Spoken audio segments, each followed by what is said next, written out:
എന്തിനൊക്കെയായിരുന്നു plan A plan B എന്നിട്ട് ഇപ്പൊ പറയാൻ ടി സി വാങ്ങാൻ വരുമ്പോ തൊലിക്കാന്ന്. പിന്നെ നമ്മൾ 5 പേര് എങ്ങനെയാണ് അവന്മാർ 60 പേര് അടിച്ച് വട്ടാവുന്നത്? എന്തായാലും അടി കൊണ്ടെനിക്കാനല്ലേ. അങ്ങനെയെങ്കിൽ നിനക്ക് അവന്മാരെ അടിച്ചേ പറ്റൂന്നാണെങ്കിൽ എന്റെ വേറൊരു വഴിയുണ്ട്. You mean plan C? Yeah, of course. What is the plan C? Local support. കോളേജില് മെയിൻ ആണെങ്കിൽ ഒരു ഒറ്റ വഴിയേ ഉള്ളൂ, ഓണത്തിന് ഡ്രസ് കോഡ്. കറുത്ത ഷർട്ടും വെള്ളമുണ്ടും. ഫ്രഷ് സാധനം. അതൊന്നും ഉള്ളേ മിനിക്ക ജുബയില്ലേ, അതും പാന്റും. എങ്ങനെ നീ എന്ത് പഞ്ചാബിയുടെ കല്യാണത്തിന് പോണാ? എങ്ങനെ ചാണാ പച്ചയും വെള്ളമുണ്ടും? ഇല്ല ഇല്ല ഇല്ല, അതൊന്നും കൊള്ളത്തില്ല. അല്ലയാ കുർത്തയും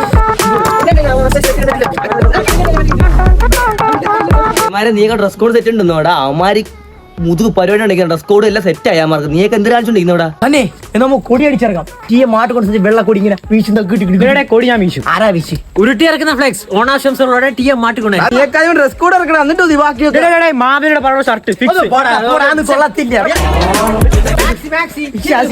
അളിമാരെ നിർത്തറ അടികൂടാടാ. 150 വെറ്റേം പാക്കൊണ്ട് ഞാൻ ഇപ്പൊ സാധനം കൊണ്ടുവരും.